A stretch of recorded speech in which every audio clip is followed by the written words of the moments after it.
Welcome back to Reddit Whispers. 40 years.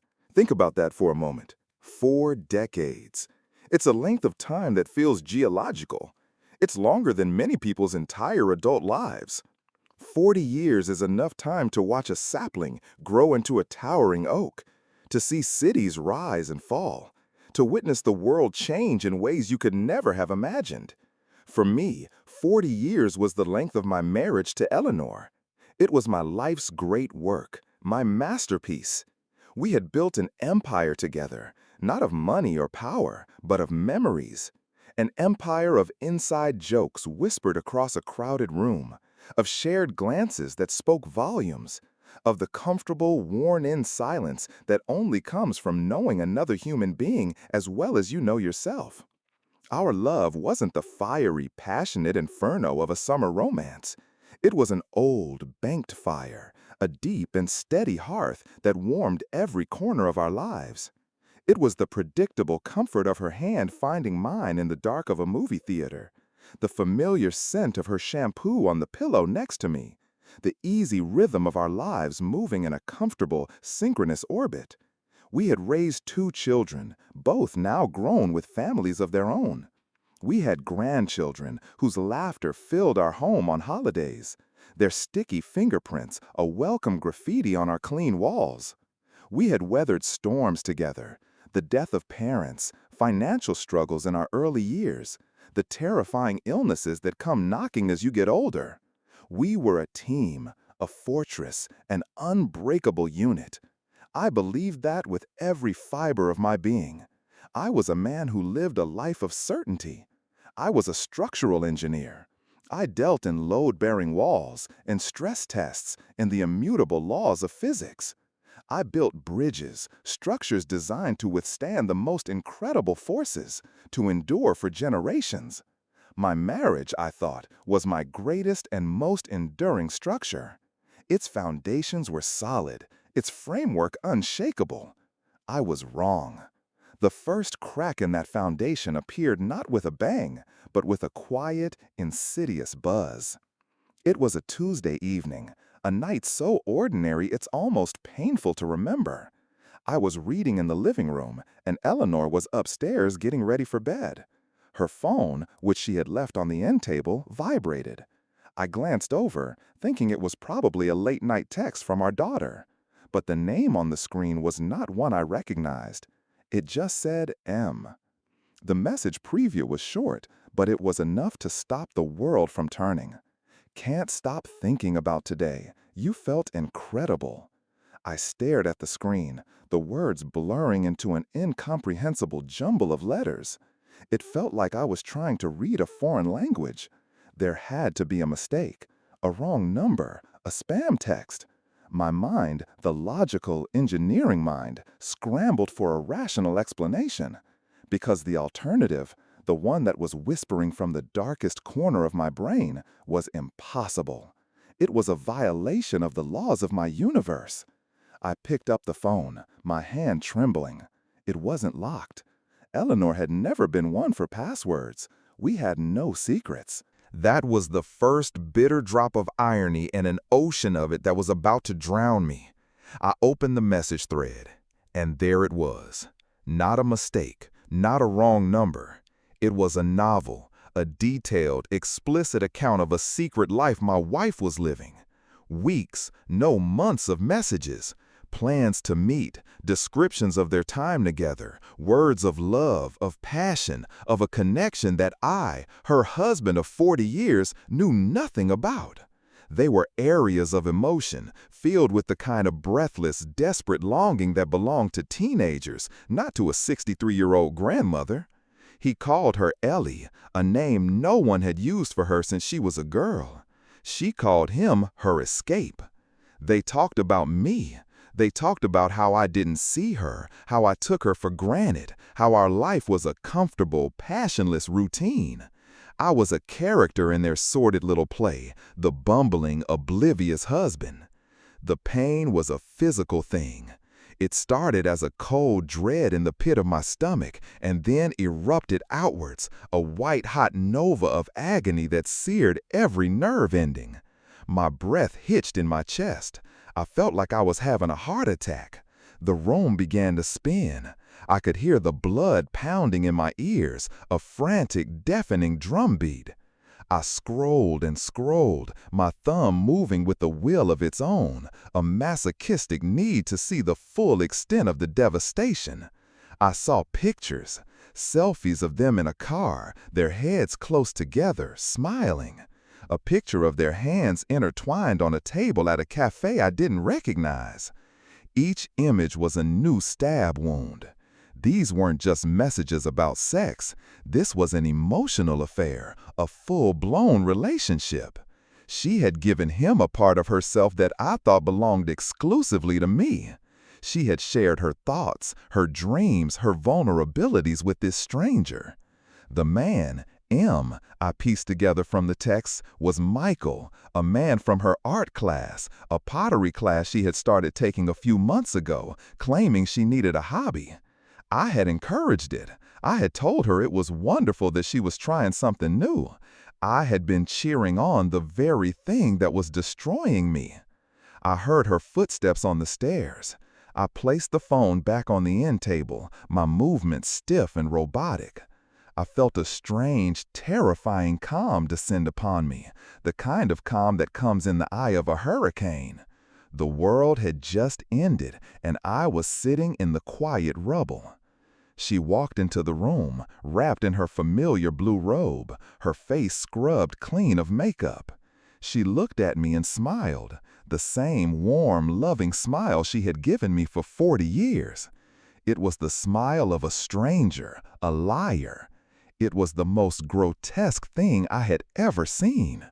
"Ready for bed, love?" she asked, her voice the same gentle melody that had been the soundtrack of my adult life. I couldn't speak. I just looked at her, and in my eyes, she must have seen the wreckage. Her smile faltered. "What is it, John? Are you all right? You look pale." I just pointed to the phone, a single, trembling finger. She followed my gaze. Her eyes landed on the phone, and in that instant, I watched the woman I had known for 4 decades dissolve before my eyes. The color drained from her face. Her body seemed to shrink, to collapse in on itself. "Ready for bed, love?" she asked, her voice the same gentle melody that had been the soundtrack of my adult life. I couldn't speak. I just looked at her, and in my eyes, she must have seen the wreckage. Her smile faltered.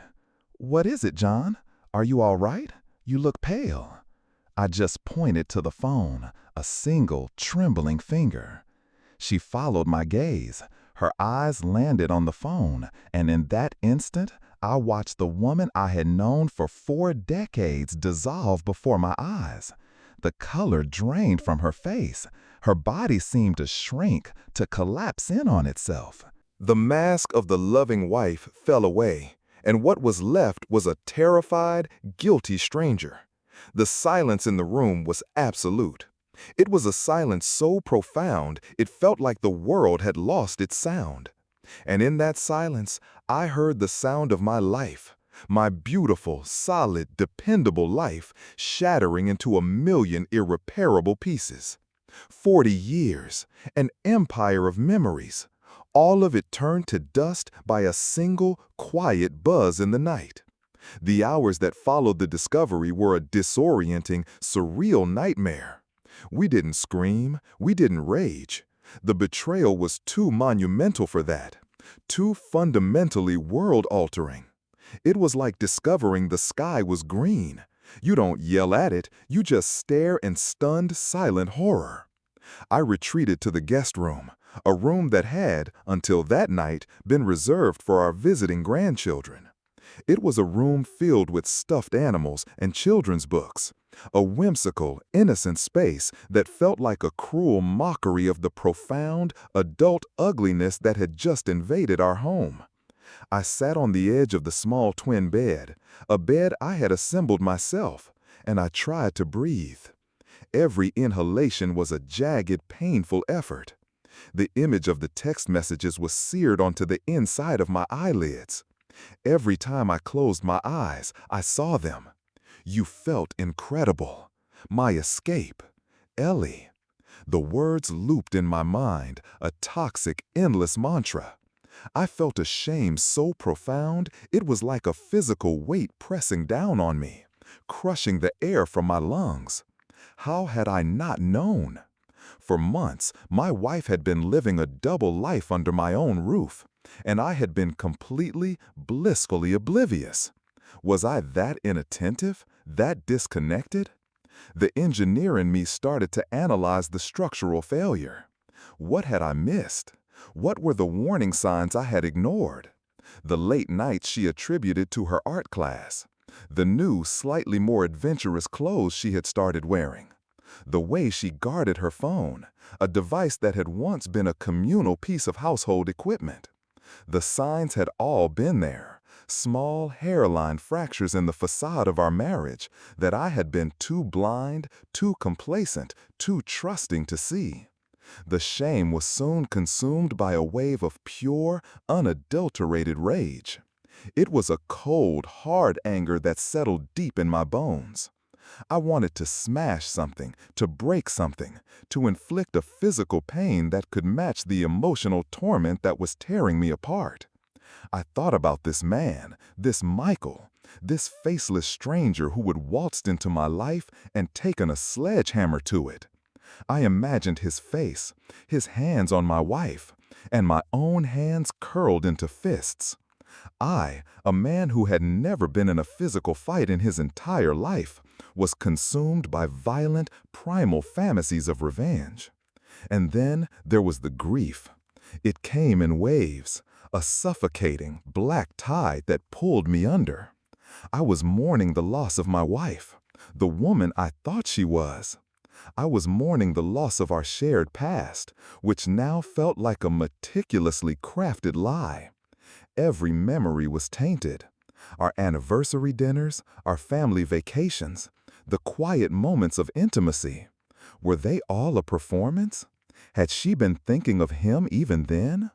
I was mourning the loss of my future, the comfortable, predictable future I had always imagined.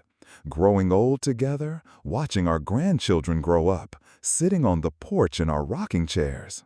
That future had been stolen from me. The night was endless. I did not sleep. I just sat there, a ghost in a child's room, as the foundations of my life crumbled into dust.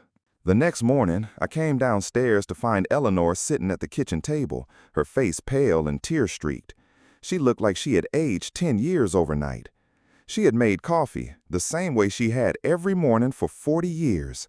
The domestic normalcy of the act was so jarring, so insane, that I almost laughed. We didn't speak. I poured myself a cup of coffee and sat down opposite her.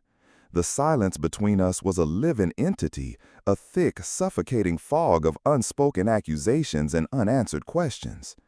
She was the first to break it. "I am so sorry, John," she whispered, her voice hoarse from crying. "Sorry is not a big enough word," I said, my own voice a cold, dead monotone. "There are no words big enough for this." She started to talk, to explain. Her words were a torrent of guilt and self-loathing. She told me she had felt invisible, that our life had become so routine, so predictable, that she had lost herself in it. She said Michael had made her feel seen, had made her feel alive, had made her feel like a woman again, not just a wife, a mother, a grandmother. It was a textbook midlife crisis cliché, and hearing it from her lips didn't lessen the pain, it amplified it. My wife, my unique, incredible Eleanor, had been brought down by the most common, pathetic of human failings. I listened, my face a stony, impassive mask. I didn't interrupt. I didn't ask questions. I just let her talk, her words washing over me, each one another small, sharp stone pelting my already bruised and battered heart. When she was finished, she looked at me, her eyes pleading. "I ended it," she said. "The moment you found out, I sent him a message. I told him it was over, that I had made a terrible, unforgivable mistake. It's you I love, John. It's always been you." I wanted to believe her. A part of me, a desperate, drowning part of me, clung to those words like a piece of driftwood. But the engineer in me, the part that dealt in facts and evidence, knew that trust, once broken, cannot be so easily repaired. "I don't know what to do," I said, and it was the most honest thing I had ever said. And I didn't. My mind was a war zone. One voice, the voice of my pride, of my anger, was screaming at me to leave, to pack a bag, call a lawyer, and burn the whole damn thing to the ground, to walk away with my dignity intact. But another voice, a quieter, more insistent voice, was whispering of 40 years, of the children we had raised, of the home we had built, of the life we had woven together.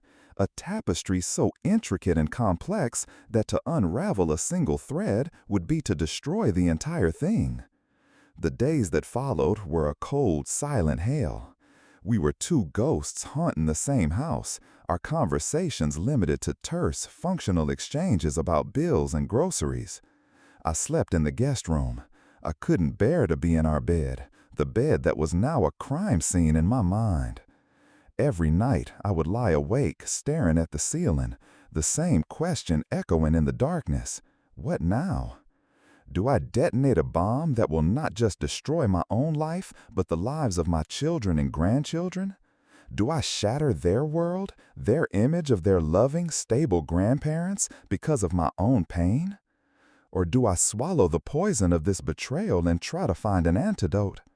Eleanor, for her part, was a portrait of contrition. She gave me her phone, her passwords, her complete and utter transparency. She offered to quit her art class.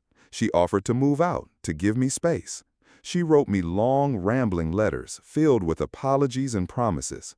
She was a woman desperate to atone, to somehow put the pieces of our shattered life back together. I read her letters. I saw her pain. And it confused me. My anger wanted a villain, a monster. But the woman in front of me was just a person, a flawed, broken person who had made a catastrophic mistake. And I, against all logic, still loved her. Or, at least, I loved the woman she had been for the first 39.5 years of our marriage. The decision came to me not in a moment of clarity, but in a moment of profound exhaustion. I was in the backyard, watching my grandson, a beautiful, boisterous 4-year-old, chase a butterfly across the lawn. He was the product of our love, of our family, of the life we had built.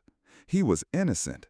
And the thought of explaining to him one day why Grandma and Grandpa didn't live together anymore, why our family was broken, was a pain I couldn't bear. It was a pain that, in that moment, felt greater than the pain of the betrayal itself. I looked at this little boy, this perfect, innocent life, and I made a choice.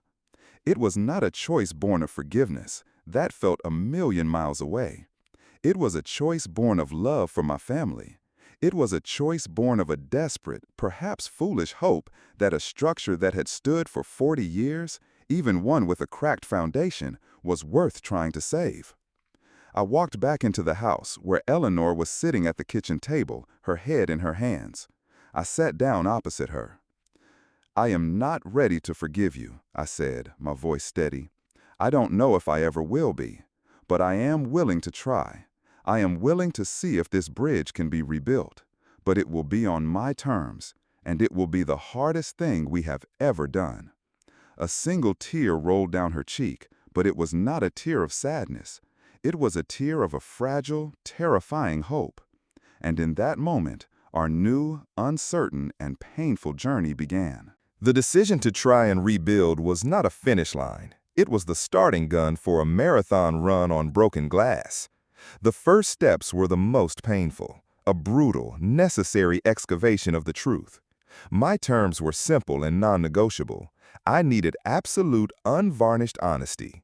There could be no more secrets, no more hidden corners of her life. I needed to know everything. Not because I was a masochist, but because I was an engineer. I could not begin to assess the damage to the structure until I knew the full extent of the rot. So we talked. For weeks, we had a series of excruciating conversations that felt like performing surgery on ourselves without anesthesia. I asked the questions I never thought I would ask, the questions that every betrayed spouse both dreads and desperately needs to have answered. When did it start? How many times? Where did you meet? What did you talk about? Did you love him? Every question was a new torment for me, every answer a fresh hell for her to confess. She answered every single one. She didn't hedge, she didn't minimize, she didn't make excuses. She just gave me the ugly, painful truth. She told me about the initial flattery, the thrill of being seen as a desirable woman, the slow slide from innocent friendship to emotional intimacy, and then, finally, to physical betrayal. She admitted that she had allowed herself to believe she was in love with him, a fantasy she now saw as a pathetic and selfish escape from her own insecurities. It was a brutal process.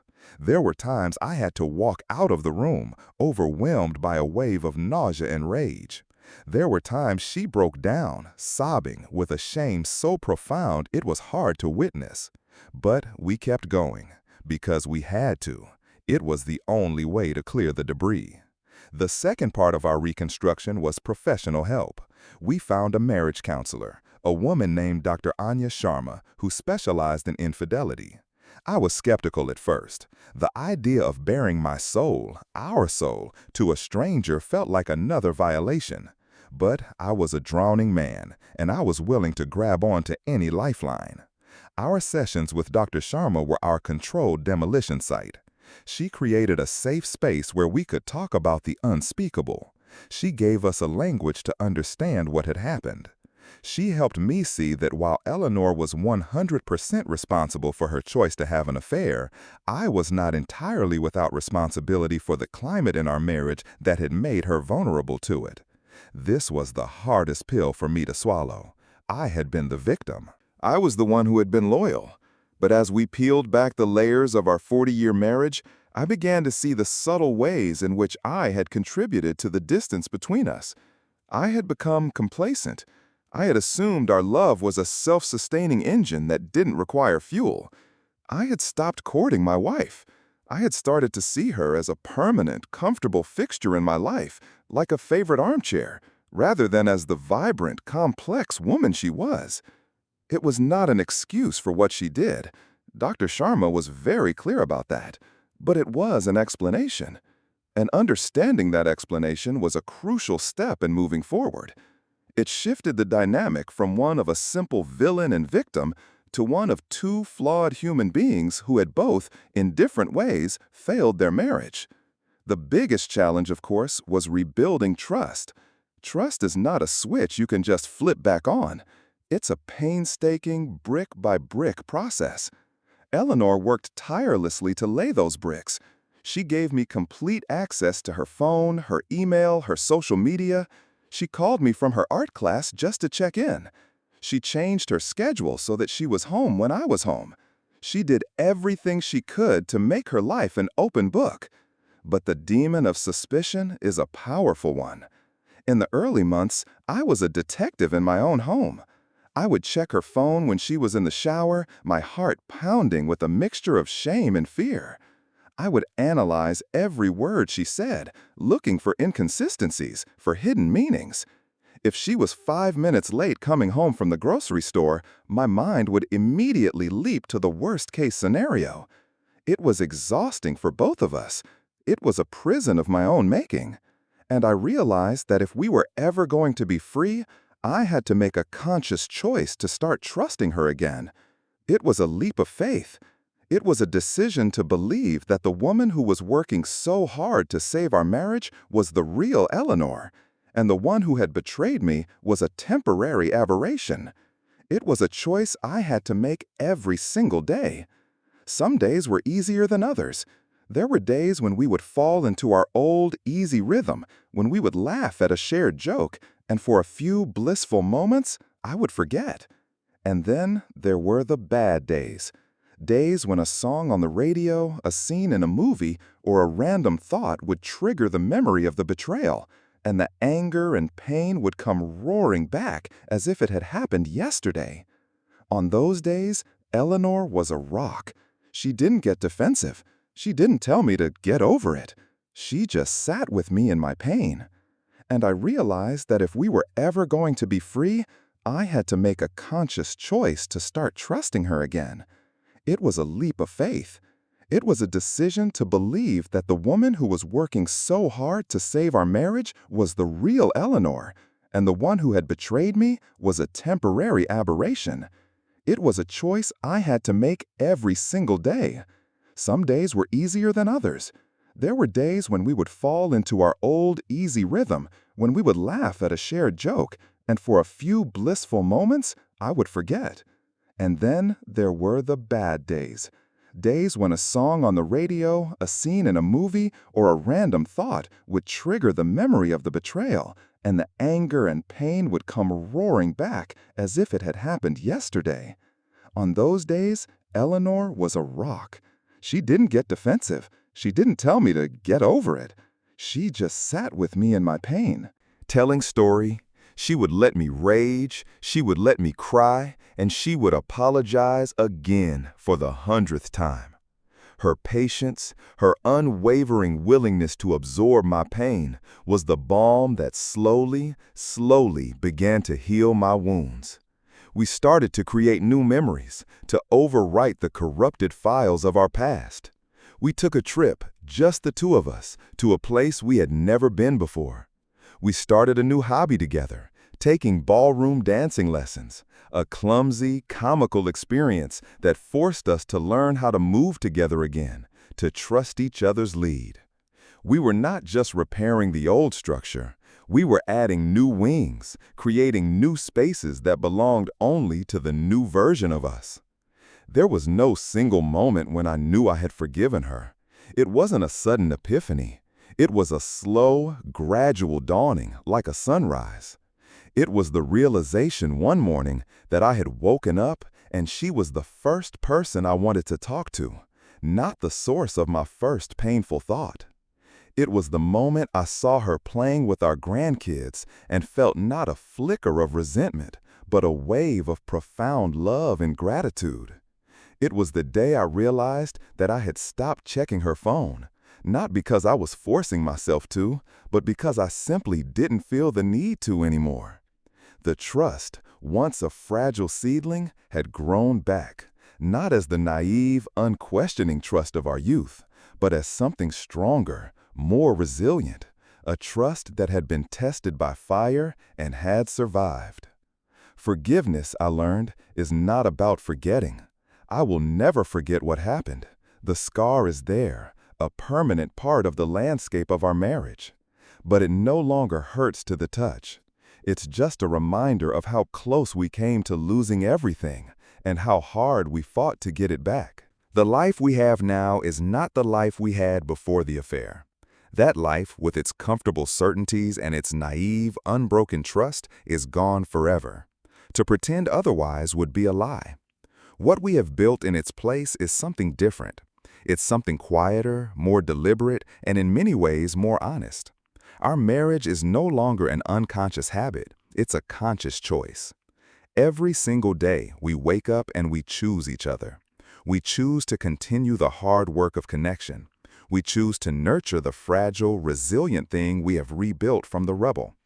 There's a Japanese art form called kintsugi, where they repair broken pottery by mending the cracks with lacquer mixed with powdered gold. The philosophy behind it is that the object is more beautiful for having been broken. The cracks are not something to be hidden. They are a part of the object's history, a testament to its survival. That's what our marriage feels like now. It's a piece of kintsugi pottery. The golden seams of our repair are visible. The memory of the break is always there, but it no longer defines us. Instead, it's a part of our story, a reminder that something can be shattered and still be whole, that something broken can be put back together and become even stronger and more precious than it was before. The irony is that in many ways, our relationship is better now. The complacency is gone. I don't take Eleanor for granted anymore. I see her. I make a conscious effort to connect with her, to listen to her, to be the partner she needs. And she, in turn, is more open, more communicative than she has ever been. The affair, as terrible as it was, forced us to have conversations we should have had 20 years ago. It forced us to confront the hairline cracks that had been forming for decades, cracks we had both been content to ignore. We had to demolish the faulty parts of our foundation and rebuild them with stronger, more honest materials. I no longer think about the other man. In the beginning, he was a constant, shadowy presence in my mind. But over time, he has faded into irrelevance. He was not the cause of our problem. He was a symptom of it. He was a temporary actor in our long and complex story, and his part is over. My forgiveness of Eleanor extended eventually to myself. I had to forgive myself for my blindness, for my complacency, for my role in the emotional distance that had grown between us. I had to accept that I was not a perfect husband, just as she was not a perfect wife. We were just two imperfect people trying to navigate a long and complicated life together. Our children know that we went through a difficult time. We never told them the details. That is our burden to carry, not theirs. But they have seen the change in us. They have commented on how we seem closer now, more connected. And in that, there is a quiet, bittersweet victory. They see the strength of the repaired structure, even if they don't know the story of the earthquake that almost brought it down. Sometimes, when we're sitting on the porch in the evening, watching the sunset, a comfortable silence will settle between us. And in that silence, I'll look over at her, at the familiar lines on her face, the silver in her hair, and I'll feel a wave of emotion that is no longer anger or pain. It's a complex cocktail of love, history, sadness, and a deep, profound gratitude. I am grateful for her courage to face her own ugliness. I am grateful for her patience in enduring my rage. I am grateful for her unwavering commitment to the grueling work of rebuilding. And I am grateful for my own capacity to forgive, a capacity I never knew I had. Forgiveness, I've learned, is not a gift you give to someone else. It's a gift you give to yourself. It's the act of freeing yourself from the prison of bitterness. It's the decision to not let a past wound define your future. It was not the easy path. The easy path would have been to walk away. The harder path was to stay, to fight, to face the demons head on, and to try to build something new from the wreckage. It was a long, arduous, and painful journey, and there were many times I thought we wouldn't make it. But as I sit here now, 45 years after we first said I do, with the woman I have chosen to love again and again, I know, with a certainty that is deeper and more real than any I have ever known, that it was the right path. Our bridge did not collapse. The foundations cracked. The structure was shaken to its core, but we rebuilt it, and it is strong enough to carry us to the end of our days. Thanks for staying until the end. Now I want to ask you, what was the moment you realized your world wasn't what you thought it was? Share your thoughts in the comments, and remember to like and subscribe to Reddit Whispers.